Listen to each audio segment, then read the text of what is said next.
വറുത്തരച്ച് കറി വെക്കുന്ന വിധമേ. നമുക്ക് വേണ്ട സാധനങ്ങൾ കൂണ്, നമ്മുടെ ഇന്നത്തെ വിളവെടുപ്പാണ്. ഇത്രയും കൂണുണ്ട്, ഇതിൻ്റെ പകുതി മതി നമുക്ക് കറി വെക്കാൻ, വറുത്തരച്ച് വെക്കാനാണ്. അപ്പോൾ കുറച്ച് ഉള്ളി, ഒരു 10-12 ഉള്ളിയാണ്, ഇച്ചിരി മുഴുത്ത ഉള്ളി. പിന്നെ കുറച്ച് തേങ്ങാക്കപ്പ്, ഒരു ഉരുളക്കിഴങ്ങ് നിർബന്ധമൊന്നുമില്ല, പക്ഷേ ഉരുളക്കിഴങ്ങ് എടുത്താൽ നമുക്ക് കുറച്ചുകൂടെ കൊഴുപ്പ് കിട്ടും. കൂണ് പെട്ടെന്ന് അങ്ങ് അവിഞ്ഞു പോകും വെന്ത് കഴിയുമ്പം. പിന്നെ ഒരു 4 പച്ചമുളക് കീറിയത്, പിന്നെ ഒരു കപ്പ് തേങ്ങ. നമുക്ക് ഈ തേങ്ങ വറക്കണം. ഈ കൂണ് പകുതി എടുത്ത് അരിഞ്ഞ് ഇതെല്ലാം കൂടെ ഒന്നിച്ച് വേവിക്കണം. തേങ്ങാക്കൊത്ത് മാത്രം വേണ്ട, ബാക്കി ഉരുളക്കിഴങ്ങും ഉള്ളിയും പച്ചമുളകും കൂടെ കൂട്ടി കൂണുമായിട്ട് വേവിക്കണം. ഉരുളക്കിഴങ്ങും ഉള്ളിയും പച്ചമുളകും കൂടെ നമ്മൾ അരിഞ്ഞ് ചട്ടിക്കകത്ത് വെച്ചിട്ടുണ്ട്. പിന്നെ നമുക്ക് വേണ്ടത് കൂണാണ്. ഈ കൂണിൻ്റെ നമ്മൾ ഈ കാലുവശമില്ല, ഇതിൻ്റെ കുട മാത്രം അരിയണ്ട, അതിൻ്റെ തണ്ട് മാത്രം അരിഞ്ഞാൽ മതി. അതിൻ്റെ തണ്ട് മാത്രം അരിഞ്ഞിട്ടുണ്ട്. ബാക്കി നമ്മൾ ചുമ്മാ കീറിയിട്ടാൽ മതി, കുറച്ചായിട്ട് അങ്ങ് കീറിയിടുക.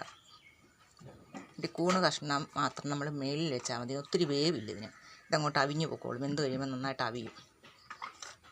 ഇത് ഉരുളിച്ചട്ടിക്കകത്തിട്ട് കുറച്ച് സമയം വേവിച്ചാൽ മതി, പെട്ടെന്ന് വേകും. ഉരുളക്കിഴങ്ങ് വേഗം കൂടുതലുള്ളതുകൊണ്ടാണ് അതിന് ഏറ്റവും അടിയിലിട്ടത്. എന്നിട്ട് നമുക്ക് കുറച്ച് വെള്ളം ഒഴിക്കുക, അധികം ഒഴിക്കരുത്, ഇതിന് കൂണിന് വെള്ളം ഉള്ളതാണ്. പിന്നെ വേണ്ടിയത് നമുക്ക് ഒരു നുള്ളു മഞ്ഞൾപ്പൊടി,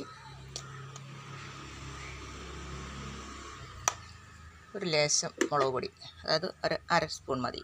പിന്നെ നമ്മൾ തേങ്ങ വറുത്തല്ലേ അരയ്ക്കുന്നത്, പച്ചമുളക് കീറിയിടുന്നുണ്ട്, എരിവ് കുറച്ച് മതി. ഇത്രയും കൂടെ കൂട്ടി നമ്മളൊന്ന് അടുപ്പ വെച്ചൊന്ന് വേവിക്കണം. അത് കഴിഞ്ഞിട്ട് തേങ്ങ വറക്കേണ്ടത്.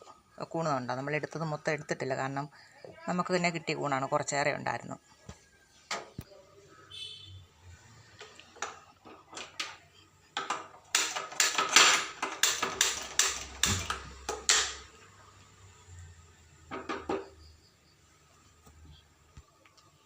കുറച്ച് ഉപ്പുകൂടി ഇടണം, ഉപ്പിടാൻ മറന്നുപോയി. ഇതെല്ലാം കൂടെ ഒന്ന് വെന്ത് വേഗം നമ്മൾ അനുവദിക്കുക. കുറച്ച് സമയം ഇരിക്കുമ്പോൾ തന്നെ അത് വെന്തോളും. കൂണ് വേകുന്ന സമയം കൊണ്ട് നമുക്ക് തേങ്ങ വറക്കാം. ചട്ടിയൊന്ന് ചൂടായിട്ട് കുറച്ച് വെളിച്ചെണ്ണ, ചട്ടിയുടെ മൂട്ടിൽ പിടിക്കാതിരിക്കാൻ വേണ്ടി മാത്രം, നോൺ സ്റ്റിക്കിൻ്റെ പാത്രം അല്ലല്ലോ, ഇൻഡാലിയത്തിൻ്റെ പാത്രമാണ്. കുറച്ച് വെളിച്ചെണ്ണ മതി. ഇനി നമ്മുടെ തേങ്ങ ഇട്ട് മൂക്കുന്നവരെ ഒന്ന് ഇളക്കിക്കൊണ്ടിരിക്കണം.